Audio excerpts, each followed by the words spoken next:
नमस्कार दोस्तों, कैसे हो आप सब।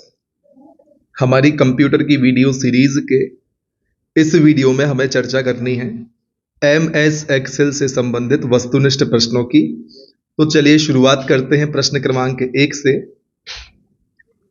टेबल के रूप में डाटा स्टोर किया जाता है। आपको प्रश्न क्रमांक 1 में बताना है दिए गए 4 विकल्पों में से किस में डाटा को टेबल के रूप में स्टोर किया जाता है। तो दोस्तों, हम सभी जानते हैं और इसी के बारे में हमने पिछले कुछ वीडियो में अध्ययन किया है। एमएस एक्सेल में डाटा को टेबल के रूप में स्टोर किया जाता है। उम्मीद है इतनी बात आपको क्लियर होगी। फिर बात करनी है प्रश्न क्रमांक 2 की। एमएस एक्सेल के लाभ क्या हैं। इनकी चर्चा हमने पहले वीडियो में की थी। इसके अलावा और भी काफी सारे बेनिफिट्स आप लिख सकते हैं। कॉमन सेंस के आधार पर आपको आंसर करने होते हैं, लेकिन कॉमन सेंस में भी दोस्तों आपको थोड़ी बहुत जानकारी होनी चाहिए। तो दोस्तों, ऑप्शन ए कहता है डाटा को स्टोर करने में आसान है। बिल्कुल सही बात है। रिकवर करने में आसान है, यह बात भी सही है। गणितीय फॉर्मूला लगाने में आसान है, यह बात भी सही है। लॉजिकल फॉर्मूलाज भी लगाता है। दोस्तों, काफी सारे बेनिफिट्स हैं। यहाँ पर 3 की चर्चा की गई है और ऑप्शन नंबर डी कहता है उपरोक्त सभी। तो दोस्तों, उपरोक्त सभी ही इस प्रश्न का आंसर है। दिए गए तीनों बेनिफिट्स एमएस एक्सेल के बेनिफिट हैं। प्रश्न क्रमांक 3, एमएस एक्सेल के खालिस्तान मेन्यू में पाई ऑप्शन उपलब्ध होता है। दोस्तों, हमें बताना है एमएस एक्सेल के किस मेन्यू में पाई ऑप्शन उपलब्ध होता है। तो दोस्तों, हमने चर्चा की हुई थी पाई ऑप्शन हमें इंसर्ट मेन्यू में देखने को मिलता है और insert menu option number D में हमें दिखाई दे रहा है। इसलिए ऑप्शन नंबर डी प्रश्न क्रमांक 3 का बिल्कुल सही जवाब है। प्रश्न क्रमांक 4, एक कॉलम में टेक्स्ट सामान्यतः किस तरह अलाइन होते हैं।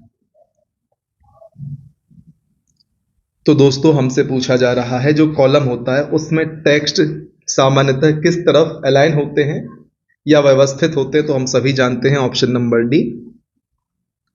टेक्स्ट दोस्तों कॉलम में लेफ्ट साइड अलाइन होते हैं। ऑप्शन नंबर डी प्रश्न क्रमांक 4 का सही जवाब है। प्रश्न क्रमांक 5 आपसे क्या कहता है। दोस्तों, प्रश्न क्रमांक 5 से पहले मैं आपसे कहना चाहूंगा, यदि आपने एमएस एक्सेल से संबंधित हमारी थ्योरी सेक्शन की वीडियोस नहीं देखी हैं, जो कि पिछले 4-5 वीडियो थे, पहले आप उन वीडियोस को देखें, फिर आप इन वस्तुनिष्ठ प्रश्नों को सॉल्व करें, ताकि आप हमारे इस क्वेश्चन सीरीज का ज्यादा से ज्यादा लाभ ले पाए। आपको इन क्वेश्चंस के आंसर करने में भी सुविधा हो। तो दोस्तों, पहले थ्योरी पढ़ लें, उसके बाद आप इन क्वेश्चंस को लगाएं, ताकि आप भी मोटिवेटेड रहें, आप पर आंसर सही आए, और जो ना आए आप उसको अलग से सिलेक्ट कर पाए, क्योंकि बिना पढ़े हो सकता है आप पे काफी सारे क्वेश्चंस ना आए। जब 1-2 बार आप पढ़ लेंगे तो वो कंटेंट फिल्टर होगा जिसकी आपको बार बार रिवीजन करने की आवश्यकता है। तो मेरा सुझाव है आप पिछले थ्योरी सेक्शन वाले वीडियोस देखें, फिर आप हमारी इस क्वेश्चन की वीडियो को देखें, जिससे आप ज्यादा से ज्यादा बेनिफिट उठा पाए। प्रश्न क्रमांक 5 क्या कहता है। एक्सेल वर्जन 2007 और इसके बाद के संस्करण में कॉलम की संख्या कितनी होती है। मैंने आपसे कहा था आपको कॉलम्स, रोज, इनकी संख्या को भी ध्यान रखना है। क्वेश्चन यहां से बनता है और क्वेश्चन बन गया, पूछा जा रहा है एमएस एक्सेल 2007 एवं इसके बाद के जो भी वर्जन है उनमें कॉलम की संख्या कितनी होती है। तो मैंने आपको बताया था 16,384 कॉलम की संख्या होती है एक्सेल 2007 और इसके बाद के संस्करणों में। तो ऐसा विकल्प हमें ऑप्शन नंबर सी में दिखाई दे रहा है। तो प्रश्न क्रमांक 5 का आंसर ऑप्शन नंबर सी होगा। प्रश्न क्रमांक 6, एमएस एक्सेल 2007 एवं इसके बाद के संस्करण में रो की संख्या कितनी होती है। इसकी चर्चा भी हमने की थी। 10,48,556 रोज होती हैं एक्सेल 2007 या इसके बाद के संस्करण में। ऑप्शन नंबर सी प्रश्न क्रमांक 6 का सही जवाब है। अब हम बढ़ते हैं प्रश्न क्रमांक 7 की ओर। दोस्तों आप अपनी स्वेच्छा से कमेंट सेक्शन में भी आंसर कर सकते हैं, जो क्वेश्चंस यहां से बोले जाते हैं। चैट बॉक्स में भी आंसर कर सकते हैं। हाँ दोस्तों, एक बात मैं आपको बताना चाहता हूं, मैं वीडियो को प्रीमियर पर सेट करता हूं तो काफी सारे अभ्यर्थियों को लगता है कि मेरे द्वारा लाइव क्लास ली जा रही है और आप चैट बॉक्स में प्रश्न करने लगते हैं, ऐसा अक्सर देखा जाता है। तो दोस्तों प्रीमियर के दरमियान मुझे आपके जो लाइव चैट होते हैं वो नहीं दिखते, क्योंकि मैं उस टाइम लाइव क्लास नहीं ले रहा होता हूं। मैं एक विशेष टाइम पर वीडियो को सेट कर देता हूं, वीडियो उस समय के अनुसार प्ले होने लगती है। तो काफी सारे लोगों को वीडियो का प्रीमियर होने में और लाइव वीडियो में फर्क समझ नहीं आता, तो वो उसमें मुझसे ही प्रश्न करने लगते हैं, जबकि वह पहले से रिकॉर्डेड वीडियो होता है जिसको टाइम के आधार पर सेट किया हुआ होता है। दोस्तों लाइव वीडियो में लाइव लिखा हुआ आता है और जिस वीडियो को इस प्रकार प्रीमियर किया जाता है उसमें प्रीमियर लिखा आता है। जब आप चैट बॉक्स ओपन करते होंगे तब भी आपको यूट्यूब के द्वारा हिंट दी जाती होगी।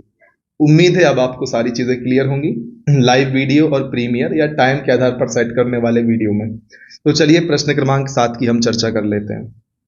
प्रश्न क्रमांक 7 आपसे क्या कहता है, एक्सेल की एक रो में इंसर्शन पॉइंट को पहले सेल में मूव करने खाली स्थान कुंजी प्रेस करें। पूछा जा रहा है जो एक्सेल है उसकी एक किसी रो में इंसर्शन पॉइंट को पहले सेल में मूव करने के लिए हमें किस कुंजी को प्रेस करना होगा। तो दोस्तों हमने बात की थी, हम शुरुआत कहां से करते हैं, पहले सेल से करते हैं। शुरुआत कहां से करते हैं, घर से करते हैं। तो दोस्तों होम की का हम उपयोग करेंगे। हमने इस प्रकार से निमोनिक्स बनाकर इनको याद करने का प्रयत्न किया था, तो मुझे उम्मीद है अब वो तरीका आपको यहां पर लाभदायक साबित हो रहा होगा। प्रश्न क्रमांक 8, एक्सेल में दो सेलों को एक सेल में मिलाने के परिचालन खाली स्थान कहते हैं। एक्सेल में दो सेलों को एक सेल में मिलाने के परिचालन को क्या कहा जाता है। तो दोस्तों उसे हम कहते हैं merge cells. Option number B, नाम से ही समझ में आ रहा है, IBPS क्लर्क 2012 का प्रश्न है। प्रश्न क्रमांक 9, स्प्रेडशीट से संबंधित सभी पद, स्प्रेडशीट संबंधी पद निम्नलिखित में से कौन सा है। आपको बताना है इनमें से कौन सा पद स्प्रेडशीट के संबंध में सही है। तो दोस्तों फॉर्मूला बिल्कुल नहीं, ब्राउजर भी नहीं, कैरेक्टर भी नहीं। दोस्तों स्प्रेडशीट के संबंध में ऑप्शन नंबर यहां पर सी होना चाहिए, जो कि बी बन गया है। इस प्रकार से इसको ऊपर नीचे होना चाहिए, सेल सही जवाब है।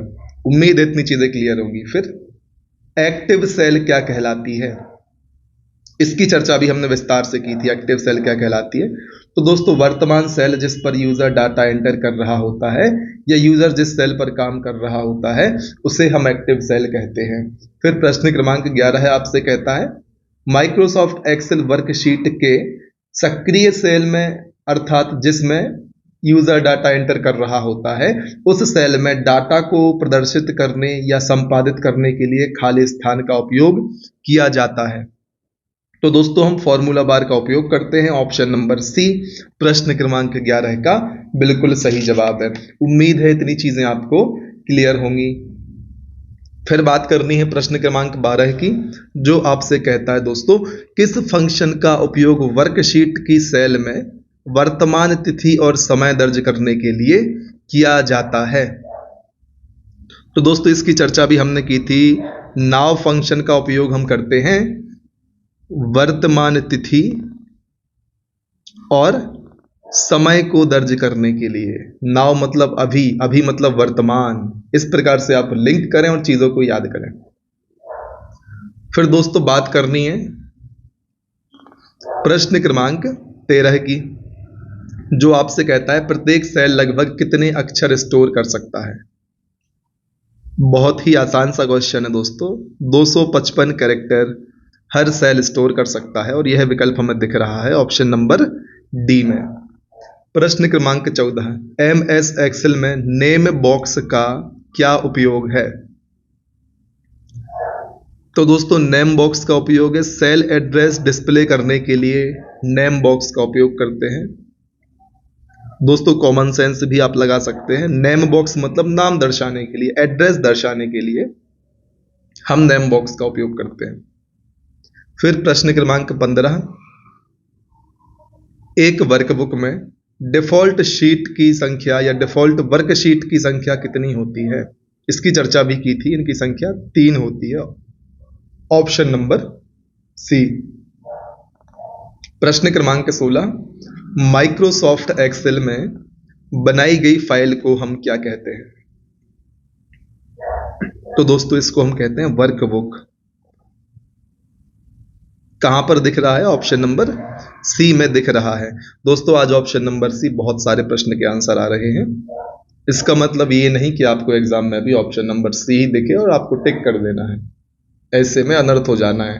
तो कृपया दुर्घटना करने से बच जाएं, क्वेश्चन को ढंग से पढ़ें, ऑप्शन को देखें, फिर प्रश्न के हिसाब से ऑप्शन का चयन करें, नहीं तो आपके ऊपर अनर्थ होने की संभावना बहुत ज्यादा बढ़ जाएगी। प्रश्न क्रमांक 17 आपसे कहता है निम्न माइक्रोसॉफ्ट एक्सेल फंक्शन का मान क्या होगा? पावर 2,10 लिखा हुआ है, पावर फंक्शन की बात की जा रही है। यहां पर वैल्यू क्या होगी? आपको यहां पता होना चाहिए पावर फंक्शन कैसे काम करता है। यहां पर 2 की पावर 10 की बात की जा रही है, तो 2 दूनी 4 दूनी 8 दूनी 16 दूनी 32 दूनी 64 दूनी 128 दूनी 256 दूनी 512 दूनी 1024, मतलब 2 2 2 यहाँ पर 10 टाइम्स आपको करना है, ठीक है। और फिर जब आप इसको सॉल्व करेंगे, तो मैंने आपको सॉल्व करके बता दिया, 2 दूनी 4 दूनी 8 दूनी 16 दूनी 32 64 128 256 512 1024। जब आप 2 का 10 बार गुणा करेंगे तो 1024 आएगा। ऑप्शन नंबर सी आपका सही जवाब होगा। उम्मीद है इतनी चीजें क्लियर होंगी। यदि यस तो कमेंट सेक्शन में बताएं। वीडियो अच्छा लग रहा है तो वीडियो को लाइक कर दें, चैनल को सब्सक्राइब करें और ऐसे दोस्तों तक जरूर शेयर करें जो आपकी ही तरह किसी कॉम्पिटिटिव एग्जाम की तैयारी कर रहे हैं और जिनको कंप्यूटर पढ़ने से बेनिफिट हो जाएगा। तो आप विद्यार्थी हित में इतना काम करें, इससे हमारा भी सपोर्ट होगा, हमें भी ठीक लगेगा। प्रश्न क्रमांक 18 क्या कहता है? MS एक्सेल में सूत्र लिखने से पहले क्या लिखा जाता है? दोस्तों बच्चों जैसे क्वेश्चन आपसे पूछे जा रहे हैं, ऑप्शन नंबर इक्वल लिखा जाता है। इन सब की चर्चा हमने पहले कर ली है, और यदि आपने हमारे पिछले वीडियो को नहीं देखा तो अपने साथ आप बहुत बड़ा अन्याय कर रहे हैं, क्योंकि यदि पिछले वीडियो को आप देख लेंगे तभी आप इन क्वेश्चंस के आंसर बढ़िया तरीके से कर पाएंगे, बशर्ते आपने यदि पहले पढ़ाई नहीं की है। तो यदि आपको पहले से सब कुछ आता है तो कोई आवश्यकता नहीं है, फिर सीधे क्वेश्चन सॉल्व कर लें आप। प्रश्न क्रमांक 19, निम्न में से कौन सा माइक्रोसॉफ्ट एक्सेल में वैध फंक्शन नहीं है? सीधी बात है, कौन सा फंक्शन काम नहीं करेगा, आपसे यह पूछा जा रहा है। तो दोस्तों ऑप्शन नंबर ए, इस प्रकार मिनिमम प्रकार का कोई फंक्शन ही नहीं था दोस्तों। ऑप्शन नंबर ए प्रश्न क्रमांक 19 का बिल्कुल करेक्ट आंसर है। प्रश्न क्रमांक 20 आपसे क्या कहता है? MS एक्सेल खाली स्थान का उदाहरण है। बताए दोस्तों, चिल्ला चिल्ला के इसकी बात की थी कि MS एक्सेल क्या है? एक स्प्रेडशीट सॉफ्टवेयर है, जो कि ऑप्शन नंबर बी में हमें दिखाई दे रहा है। तो option number B spreadsheet software MS Excel इसी का उदाहरण है दोस्तों। प्रश्न क्रमांक 21 क्या कहता है? MS एक्सेल में कौन सा शॉर्टकट पूरे कॉलम को चुनने के लिए उपयोगी है? हमने बात करी थी दोस्तों C फॉर कॉलम, और स्पेस मतलब संपूर्ण, इस तरीके से हमने बोला था ना। तो संपूर्ण कॉलम को चुनने के लिए मेरे हिसाब से कंट्रोल प्लस स्पेस का उपयोग किया जाएगा, और पूरी रो को चुनने के लिए दोस्तों हम क्या यूज करेंगे आपको ये बताना है। चलो मैं ही आपको बता दूंगा, मैंने आपके लिए पिछले वीडियो में बताया था किस प्रकार से आपको शॉर्टकट कीज याद करनी है। यदि आपने वो वीडियो नहीं देखा तो इसके पहले ही पड़ा हुआ है, 69वें नंबर का वीडियो है जहां तक है ना, तो उसको आप जरूर देखें। तो कंट्रोल प्लस स्पेस से दोस्तों हम क्या करते हैं? संपूर्ण कॉलम का चयन करते हैं, और शिफ्ट प्लस स्पेस से हम दोस्तों संपूर्ण रो का चयन करते हैं। उम्मीद है इतनी चीजें आपको क्लियर होंगी। यदि क्लियर नहीं है तो आप पिछला वीडियो जरूर देखें। यहां पर मैंने आपको बताया था C फॉर कॉलम और स्पेस क्यों संपूर्ण के लिए प्रयोग किया, इसको मैंने पिछले वीडियो में बहुत डिटेल से डिस्कस किया था, है ना, तो उसे आप देख लें। प्रश्न क्रमांक 22,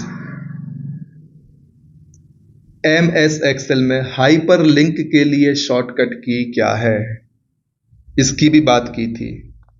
ऑप्शन नंबर डी Ctrl+K किस चीज के लिए, हाइपर लिंक के लिए क्या है, शॉर्टकट की है Ctrl+K, हाइपर लिंक की शॉर्टकट की है।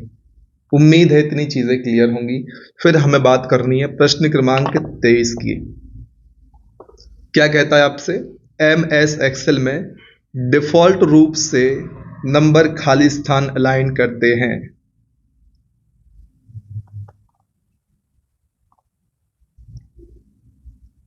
ध्यान रखें दोस्तों, MS एक्सेल में डिफॉल्ट रूप से नंबर्स को दोस्तों हम दाहिनी ओर या राइट साइड अलाइन करते हैं, और यदि हम टेक्स्ट की बात करें तो टेक्स्ट को हम लेफ्ट या बाईं ओर अलाइन करते हैं। तो आपके लिए दोस्तों नंबर्स के लिए दाहिनी ओर ऑप्शन नंबर बी में दिखाई दे रहा है, तो वही आपका सही आंसर है, ऑप्शन नंबर बी। प्रश्न क्रमांक 24, टेबल में किस विशिष्ट रो को ज्ञात करने के लिए हम किसका उपयोग करते हैं, किसी विशिष्ट रो को यदि आपको ज्ञात करना है, किसी स्पेसिफायर रो को यदि आप खोजना चाहते हैं तो आप किसका उपयोग करेंगे। तो दोस्तों इसके लिए हम की का उपयोग करेंगे, ऑप्शन नंबर ए प्रश्न 24 का सही जवाब है। प्रश्न 25, MS एक्सेल में खाली स्थान फंक्शन कैटेगरी नहीं उपलब्ध होती। दोस्तों लॉजिकल होती है, वित्तीय होती है, टेक्स्ट भी होती है दोस्तों, सीरीज ऐसा कुछ नाम मैंने नहीं सुना, ऑप्शन नंबर बी 25 का सही जवाब होना चाहिए। प्रश्न क्रमांक 26 क्या कहता है, एक्सेल में यह एक प्री रिकॉर्डेड फॉर्मूला है जो कि जटिल गणनाओं के लिए शॉर्टकट प्रदान करता है। कौन सा होता है दोस्तों, इसे हम कहते हैं फंक्शन। चिल्लाकर मैंने आपसे कहा था जब हम थ्योरी सेक्शन पढ़ रहे थे, तो दोस्तों जो फंक्शंस होते हैं प्री रिकॉर्डेड फॉर्मूले होते हैं, किसमें, MS एक्सेल में। फिर बात होनी है प्रश्न 27 की, एक्सेल में कौन सा फंक्शन नियमित भुगतान राशि की गणना करता है। PMT की हमने बात करी थी इसके लिए, ऑप्शन नंबर सी। दोस्तों वीडियो जरूर देखना पिछले वाले, तभी आपको मजा आएगा क्वेश्चन को सॉल्व करने में। प्रश्न क्रमांक 28, एक्टिव सेल में, एक्सेल में एक्टिव सेल के विषय वस्तु कहां डिस्प्ले होते हैं। एक्टिव सेल के विषय वस्तु दोस्तों फॉर्मूला बार में डिस्प्ले होते हैं, ऑप्शन नंबर डी प्रश्न क्रमांक 28 का सही जवाब है।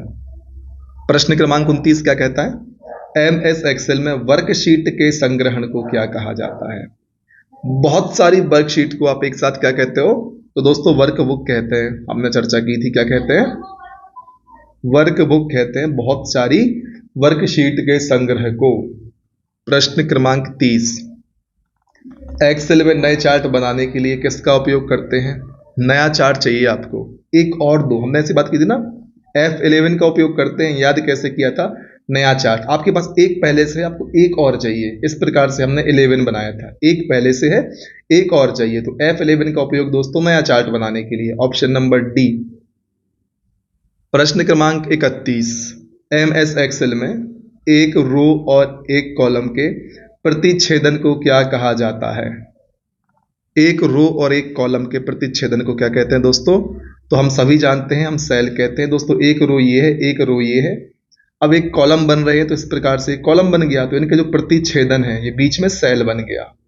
दोस्तों मेरे आसपास गाने बज रहे हैं,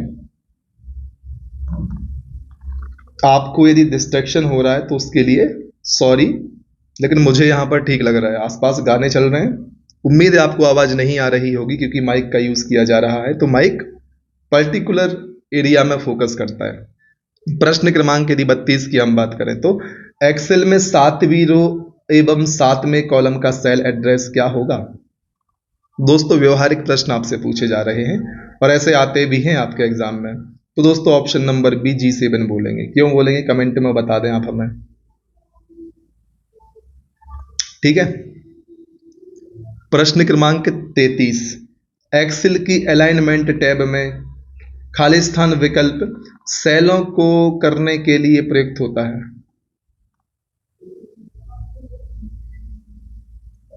मर्ज सेल दोस्तों, ऑप्शन नंबर ए। एक्सेल की अलाइनमेंट टैब में मर्ज सेल विकल्प सेलों को करने के लिए प्रयुक्त होता है। दोस्तों यहां पर क्वेश्चन फ्रेमिंग सही नहीं है। सेलों को मर्ज करने के लिए, सेलों को यहां पर मर्ज करने के लिए होना चाहिए। फिर आंसर बड़ा आसान हो गया, मर्ज मर्ज को मैच कर लो और ऑप्शन नंबर ए। यहां पर क्वेश्चन में एक दो शब्द छूटे हुए हैं, आप इस बात का ध्यान रखें, तो कॉमन सेंस आपको लगाना होगा। प्रश्न क्रमांक 34 क्या कहता है? एक्सेल में कंट्रोल प्लस शिफ्ट प्लस ये सेमी कॉलन, इससे क्या होने वाला है? तो दोस्तों इससे टाइम इंसर्ट होता है, आपको ध्यान रखना है। Control plus shift plus semi colon से क्या होगा दोस्तों? टाइम इंसर्ट होगा, ऑप्शन नंबर बी। और दोस्तों कॉलन का उपयोग क्यों करते हैं, कितनी बार मैंने बताया, हमें जरूर बताएं कमेंट सेक्शन में। प्रश्न क्रमांक 35 की यदि हम बात करें तो वो कहता है एमएस एक्सेल में किस चार्ट का उपयोग एक समय अवधि पर ट्रेडर्स प्रदर्शित करने के लिए किया जाता है?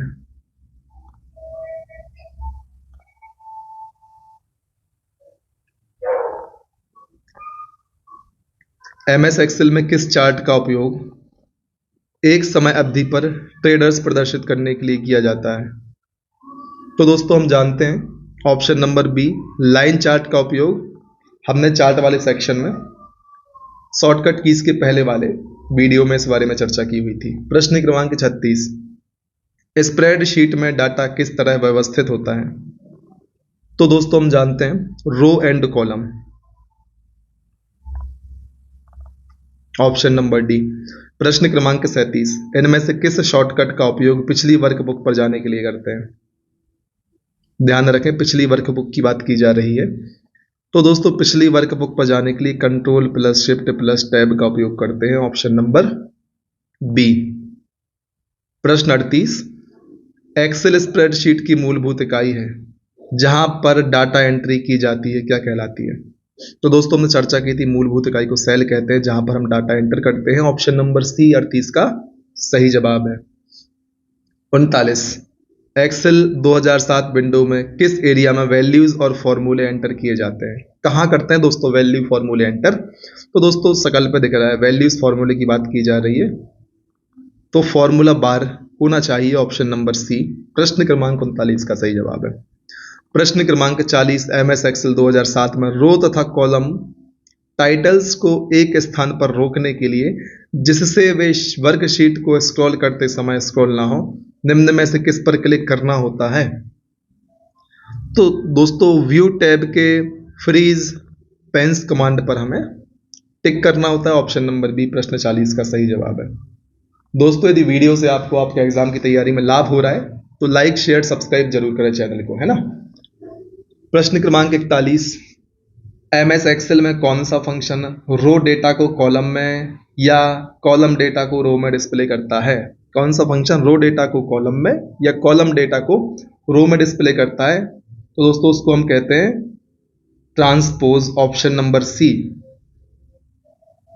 प्रश्न क्रमांक 42, कौन सी लैंग्वेज एमएस एक्सेल में मैक्रो क्रिएट करने के लिए प्रयुक्त होती है? तो दोस्तों विजुअल बेसिक लैंग्वेज का उपयोग किया जाता है एमएस एक्सेल में मैक्रो क्रिएट करने के लिए।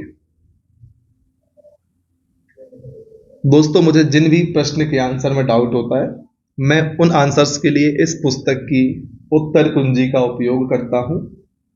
प्रश्न क्रमांक 43 की यदि हम बात करें तो दोस्तों एमएस एक्सेल में आप खालिस्तान में या खालिस्तान के द्वारा सेल को एक्टिवेट कर सकते हैं। हम किसके द्वारा दोस्तों एमएस एक्सेल में सेल को एक्टिवेट करते हैं?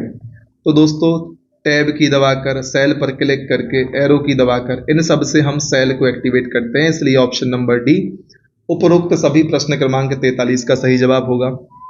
प्रश्न क्रमांक 44, एमएस एक्सेल वर्कशीट में आप सेलेक्ट कर सकते हैं। हम वर्कशीट को भी सिलेक्ट कर लेते हैं, रोज को भी कर लेते हैं, कॉलम्स को भी कर लेते हैं, इसलिए ऑप्शन नंबर डी 44 का सही जवाब होगा। 45 क्या कहता है? एमएस एक्सेल 2007 में जब फॉर्मूला बार एक्टिव हो तब आप क्या देख सकते हैं? तो दोस्तों फॉर्मूला बार के एक्टिव होने पर हम edit formula button, cancel button, enter button सब कुछ तो देख लेते हैं, इसलिए ऑप्शन नंबर डी प्रश्न 45 का सही जवाब है। प्रश्न 46 क्या कहता है? एक्सेल में स्टेट्स इंडिकेटर खाली स्थान पर स्थित होते हैं। तो दोस्तों स्टेट्स इंडिकेटर दोस्तों फॉर्मूला बार पर स्थित होते हैं। प्रश्न 47, एमएस एक्सेल में प्री सिलेक्टेड रेंज में प्रीवियस सेल एक्टिव करने के लिए क्या प्रेस करते हैं? प्री सिलेक्टिव रेंज में, प्री सिलेक्टेड रेंज में प्रीवियस सेल एक्टिव करने के लिए हम क्या उपयोग करते हैं? तो दोस्तों हम उपयोग करते हैं ना तो अल्ट की, ना टैब की, ना एंटर की। यहां पर ऑप्शन ही नहीं है, ऑप्शन नंबर डी उपरोक्त में से किसी का भी हम उपयोग नहीं करते। दोस्तों कमेंट सेक्शन में आप हमें आंसर बताएं कि प्री सिलेक्टेड रेंज में जब भी आपको प्रीवियस सेल को एक्टिव करना होता है एमएस एक्सेल में, तब आपको किस की का उपयोग करना होगा। यदि आपको समझ नहीं आ रहा तो आप पिछला वीडियो देखें, फिर हमें कमेंट सेक्शन में आंसर करें। प्रश्न क्रमांक 48, एक्सेल में उपयोग किए जाने वाले चार्ट हैं। तो दोस्तों हमने बात की थी एक्सेल में हम bar chart, scatter chart, donut chart, line chart, bubble chart सबका तो उपयोग करते हैं। ऑप्शन नंबर डी 48 का सही जवाब है। प्रश्न क्रमांक 39, एमएस एक्सेल में सेल में कमेंट्स रखना कहलाता है। एमएस एक्सेल में सेल में कमेंट्स रखना क्या कहलाता है? तो दोस्तों सेल टिप कहते हैं। Option number B. प्रश्न क्रमांक 50, इनमें से कौन सा लॉजिकल फंक्शन है?